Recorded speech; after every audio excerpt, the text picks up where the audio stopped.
You won't believe how much Bret Bielema said Illinois spent on NIL last year. And Nasir Rankin is going to be making his college selection on Wednesday. How excited should Illinois fans be?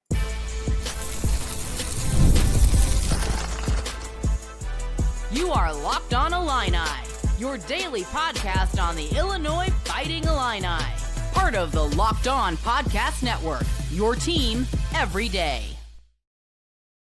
Welcome one, welcome all to another edition of Locked On Illini. Thank you all so much for making us your first listen each and every day. Today's episode is brought to you by FanDuel.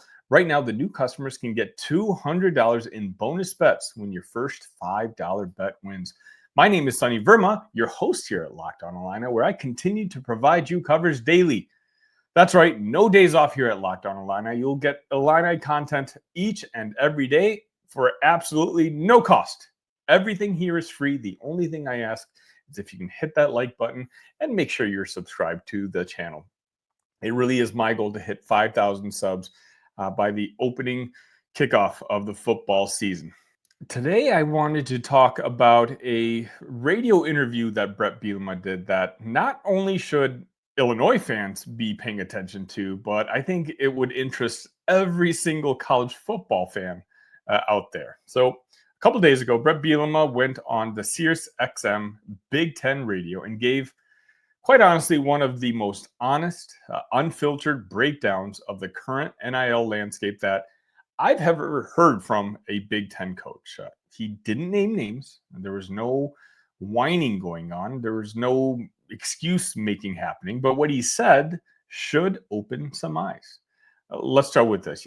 As we all know, the Illini wrapped up a 10-win season last year. That's something we haven't had in Champaign since 2001. It was a huge year with a lot of momentum that was retained. We got to keep our quarterback. We didn't really get gutted in the portal like some of our competitors, and we got to rebuild the defense with transfers who already know Bret Bielema's system. In a lot of ways, we leveled up. But here's where things get real. Bielema said that college football teams out there have $30 to $40 million NIL rosters, not entire athletic departments. He said strictly just football rosters. Let that sink in. And then he dropped this stat. Last year, Illinois finished 5th in the Big Ten. Not too shabby, right? 5th in an 18-team conference? That's much higher than what I was even told about last year. I thought we were in the top half of the bottom third of the Big Ten conference. But Bret Bielema literally just told us that we were 5th in the Big Ten conference in spending. That's fantastic news, right? That's really good news. But here comes the bad news. According to Bret Bielema, Illinois was operating with a $5 million NIL budget. The 4 teams ahead of us in the Big Ten Conference, he said they were all north of $20 million. Let me say that again. The University of Illinois finished 5th in a league of 18 teams. And yet, the top 4 teams in the conference had 4 times as much NIL resources as the Illini did. That's not just impressive. I feel like I can't even say it's unheard of, because I feel like this is just the reality of the new college football landscape. And here's what I love about Bret's interview. His response was he's not throwing a pity party. He's not asking for handouts. He's just asking for fairness. He had a line in the interview that I thought was just absolutely perfect. He said, whether we're all shopping at Walmart or Louis Vuitton, as long as we're all shopping in the same mall, I can live with that. That's so on point, right? Bret, again, is showing that he's not mad that some programs have more money. He gets it. That's just reality. Nothing is going to change that. That was the case in the past. Obviously, that's the case in the present. And no matter how they change the rules up, that's going to be the case in the future. What he is advocating for is some sort of structure. Let's set some sort of parameters. Let's make sure that everyone is playing by the same basic rules, or at least as he said, shopping in the same mall, so to speak. Because right now, I've said it before, college football athletics really is just the wild, wild west. And this goes back to what I've been saying on this here channel for months now. Bret Bielema is building something real here. He's not doing it throwing around $2 million at a single quarterback just to have him come on campus. He's doing it the only way you can do it at a university like Illinois. He's doing it by evaluating talent and building continuity. That's the quiet advantage that Illinois has right now. We've got all 5 starting offensive linemen returning. Obviously, I've talked about this a lot now. We retained Luke Altmaier despite a very aggressive push by the Tennessee Volunteers. We didn't lose our coordinators. Both offense and defensive coordinators will be coming back. And all our top defenders, well, they're all still here. And we did all that with roughly a $5 million NIL. The team isn't just older, it's going to be cohesive.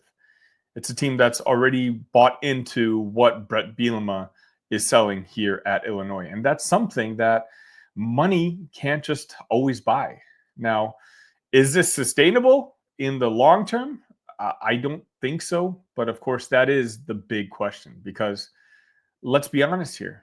There's no need to sugarcoat anything. If you're going to compete for a playoff year in and year out, you can't just be outspent 4-1 year in and year out and expect to win many, if any, battles. Eventually, you're going to start losing recruitments of key players that you're looking for. And, just because we saw it happen with Josh McCray this past offseason, when other teams have that substantial amount of advantage when it comes to NIL, you're going to see a lot of your good players starting to get poached by teams who can afford it.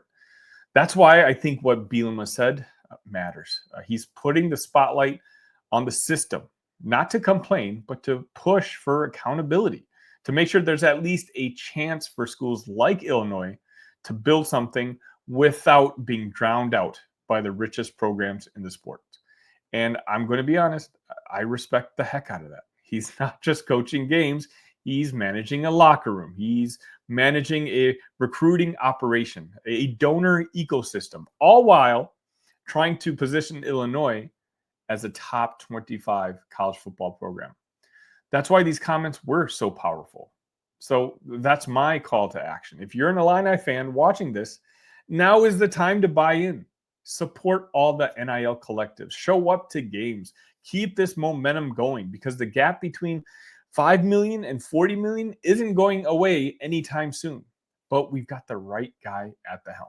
And if we back him the way we should, there's no reason Illinois can't stay in the mix of being maybe top 5, top 6 in the Big Ten when it comes to NIL year in and year out. Let me know your thoughts. Are you as surprised as I am that Illinois is so incredibly high in the Big Ten Conference? Honestly, that's a huge confidence booster for me. Let me know your thoughts in the chat.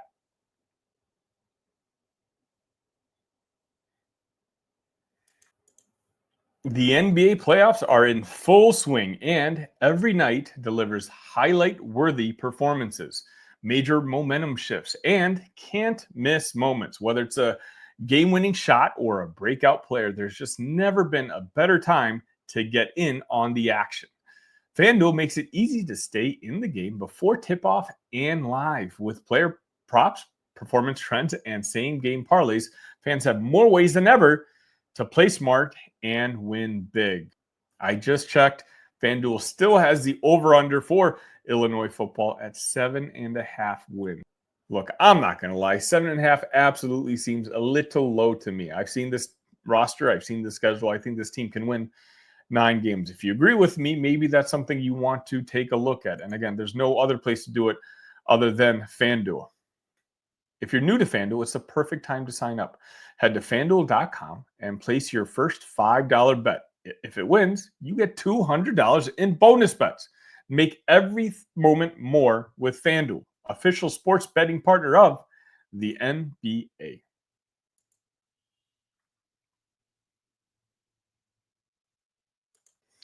And welcome back to Locked On Illini. Before I get started on the next segment talking about Nasir Rankin, I did want to mention, again, I know it's the off season and a lot of the discourse amongst Illini fans has died down a little bit. But if you have that itch and if you want to join a community of over 300 Illini fans spread across the country, make sure you click on the link that's in the description of our Talk Illini Discord, where we're talking Illini sports all day, every day. We're talking professional sports all day, every day. We're even talking Bitcoin. It's just a lively Discord, one that I definitely think that you can find some sort of enjoyment in. And once the season comes rolling around, the game day atmosphere in that Discord, I can't tell you how hyped and how energetic, and just it's a place that you absolutely want to be.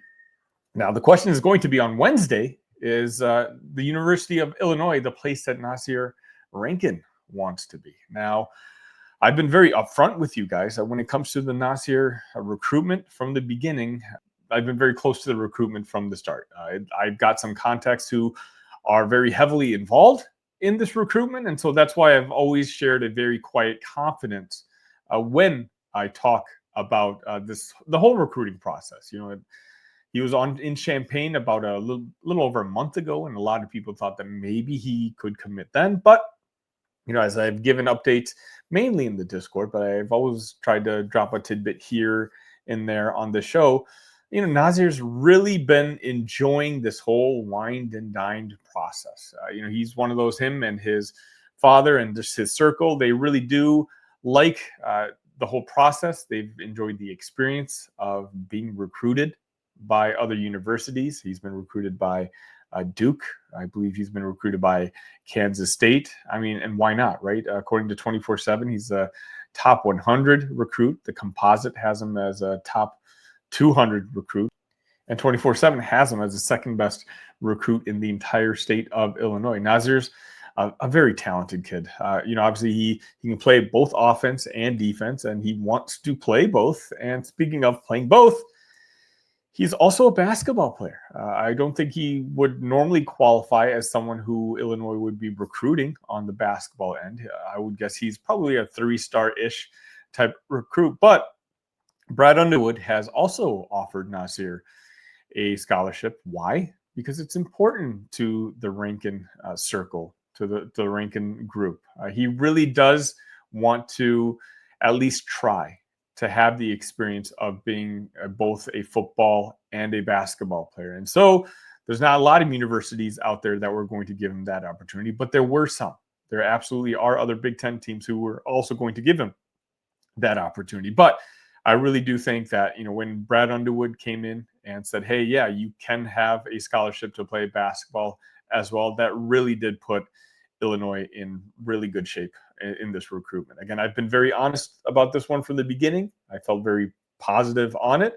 Of course, by nature, as the longer a recruitment goes, you tend to feel less confident or just wonder like what could possibly go wrong. But in this case, I've even seen other people's crystal balls come in. Like, I don't do crystal balls on this show because I don't think they're valued in any sort of way. But I will say that I'll be surprised if the pick isn't going to be the University of Illinois on Wednesday. And if the pick does end up being Illinois, just know that I'll be going live immediately after with one of my, not just one of your guys' favorite editions of the show, what I call the rapid reaction. So again, make sure you're subscribed to the channel so you don't miss a thing. I just discussed Nasir Rankin and whether he wants to come to Champaign. I figured I want to take some time to talk about a couple of recruits who committed to Illinois already. I never got a chance to talk about 2 new punters that Illinois has. Yes, punters. Now, I talked about in the transfer portal preview, one of the positions that Illinois absolutely needed the most was a backup punter. Why? Because they didn't have any. And look, I know punting might not be the flashiest position to break down, but if you've been following the University of Illinois football under Bret Bielema, you know that special teams matter. And this offseason, Illinois went out and added not one, again, but 2 new specialists to bolster that unit. Lucas Osada, a transfer from North Carolina, and on Monday, it was announced Lars from Texas State. I'll give you a quick backdrop of both. Let's start with Lucas Osada. I think a sneaky good pickup. Osada was one of the top prep punters in the country in the class of 2024, ranked number 5 nationally by the 247 composite and number 7 by 24/7 itself. He played his freshman season at North Carolina and didn't punt much, but he did handle kickoff duties. He had 59 kickoffs, averaged nearly 67 yards per kick, and over 66% of those were touchbacks. So already we know this kid's got a leg. And even more encouraging, in high school, he averaged over 45 yards per punt and was a 2-time Coles All-American honoree. And he was a solid place kicker too, going 8 for 10 on field goals inside 50 yards. So what does that mean for Illinois? Well, Osada brings 3 years of eligibility. He can compete for kickoff duties right now and maybe even spell Keelan Crimmins or David Alano down the road. He can compete for kickoff duties right now. He's got the flexibility to play multiple roles, which is exactly the kind of insurance that Bielema and special teams coordinator Robbie Disher needs. Now let's talk about the new recruit, the newest Illini football player, Lars Rao. Rao comes from Texas State and, like Osada, has 3 years of eligibility remaining. Last season, he had 24 punts with a long of 58 and pinned 6 inside the 20-yard line. That's not eye-popping production, but it's solid. And what's interesting is how highly rated he was coming out of high school. Chris Saylor Kicking had him as the number 24 punter in the 2024 class, and their scouting report raved about his athleticism. Big leg, they said, and a lot of confidence. They even said he had a D1 level range on both field goals and punts. That tells me that this guy has a high ceiling, someone you do bring in, develop for a couple of years, maybe behind Crimmins, and maybe turn into a starter down the line. And let's be real, that Illinois needed to rebuild that specialist room. Since the end of last season, Illinois has lost 4 punters and kickers to the portal. Ethan Michalski went to Washington, Fabrizio Pinton to McNeese, Declan Dooley to Central Michigan, and Hugh Robertson just graduated. So adding 2 young guys with the strong pedigree in Osada and Rao, that's Bret Bielema doing his job. Let's talk depth chart real quick. Right now, Keelan Crimmins is expected to be the starting punter, and he should be. He averaged nearly 45 yards per punt at Purdue and earned all Big Ten honorable mentions. But Crimmins is a senior, so Illinois needs a succession plan. And that's where these guys come in. Osada could potentially be the kickoff guy now and punt later. Rao could develop into a starter at some point. Either way, Illinois now has options. And that's what you want at a position where depth can vanish quickly. One more thing. Don't forget David Alano is still your place kicker, and he's pretty locked in. But let's just say something does happen.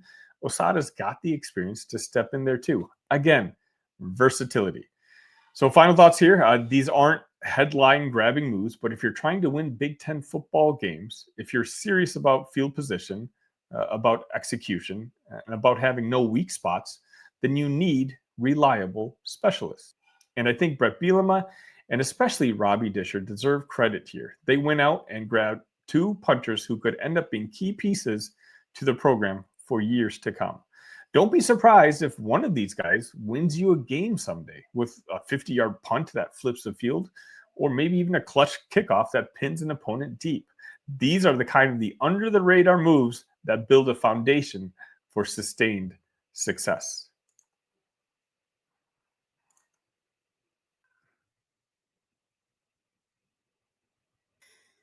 And welcome back. If you haven't already, I sincerely would appreciate if you guys can hit the like button on this particular video. Look, it's the off season. Things are definitely slowing down. So I'm going to need all the help I can get to get as many eyes and ears on this show. Speaking of, if you are a YouTube watcher, if you can go on your favorite audio platform and maybe just hit the subscribe button and download button there, it really would help us out. And vice versa. If you're listening to this on audio, I appreciate each and every one of you. If you can find me on YouTube and hit that subscribe button, again, it just helps this channel grow, especially during slower times like this off season. So I did want to mention a couple notes before I let you go. A 3-star Nebraska running back, Nelson Wheeler, announced that he's going to be taking an official visit to the Illini on June 6th to 8th. Now, that's certainly an interesting update. And what that tells me is that there is risk acknowledged by Bret Bielema and the Illini staff that Jabari Barnett might end up taking that visit to Alabama. I believe he's scheduled to go on June 20th. And let's be honest, if he takes that official visit to Alabama on June 20th, it's going to be hard not to imagine him deciding to flip his commitment. So Nelson Wheeler, who I'll probably do a little more in-depth scouting on in a future episode, could be a good backup option. I hate using that word. Backup is very disrespectful. Maybe a pivot sort of option. So he's someone to keep an eye on. Again, June 6th to June 8th, he's going to be visiting Champaign. And in other recruiting news, Michael Clayton II sent out a tweet on Monday mentioning that a lot of Illini coaches came down to visit him in Miami. He listed Barry Lunny Jr., Art Sikowski, Coach Stepp, Coach Bart Miller, and Thad Ward came to visit him. And I'll say this once again. I know a lot of Illini fans were understandably disappointed that Trey Taylor decided to go to Nebraska. Now, this was kind of common knowledge. I think even the staff, the Illinois staff, was aware that this was going to happen about a month before the actual commitment. Then Trey Taylor had that whole dramatic flipping of the Illinois hat that drove a lot of the Illini fan base crazy. But I'm being very genuine and honest when I say that this coaching staff really, really likes Michael Clayton.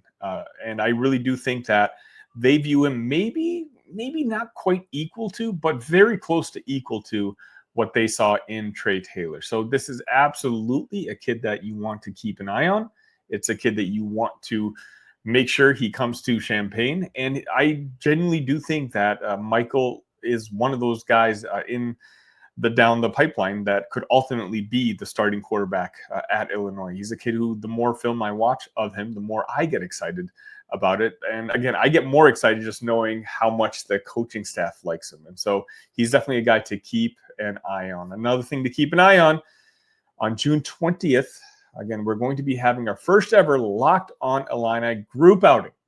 If you are available, if you're going to be in the city of Chicago, we're going to be attending the Chicago Cubs versus Seattle Mariners game. It's a Friday 1:20 first pitch. Those are always my favorite type of games. This offseason, obviously, I'm going to be back home in Chicago for the summer, so I wanted to create a couple opportunities for me to meet some of the community who, again, I absolutely really do appreciate the conversations I have each and every day, whether it's on social media, email, whatever it might be. And so it'll be nice to maybe just get together and see each other's faces and, say hello. So if you're available June 20th, buy a bleachers ticket. That way it's no assigned seating. We can all get together before the game and we can talk Illini hoops or Illini football or even Cubs baseball, whatever it might be. Even if you're not a Cubs fan, just come enjoy. Maybe we can have a drink or two together. Also, I believe it's June 25th, the day of the lottery. We're going to be meeting at a local Chicago suburb, somewhere in the west suburbs, just to watch, hopefully, Kasparis and maybe even Will Riley get drafted into the NBA and see their introductions to their NBA careers. I think it'd be a cool moment where I think it would just be a lot of fun if a lot of Illini fans were together to share that. So if any of those interest you, again, just send me an email at talkillini@gmail.com and I can give you further details. Thank you for making Locked On Illini your first listen today. For your second listen, check out the Portal Show. Brian Smith has the latest rumors, portal entries, and signings. Be the most informed fan on the rapid changes to the college football landscape. Find the Portal on YouTube or wherever you listen to podcasts. Thank you all so much for joining me today. I've got a lot of content for you all week long. Again, make sure you're subscribed to the channel. And should we hear some good news on Wednesday in regards to Nasir Rankin, you'll get a rapid reaction show right here, and you'll get my overall thoughts on Nasir as a player and just what it means for the University of Illinois. Until next time, ILL. Love you guys.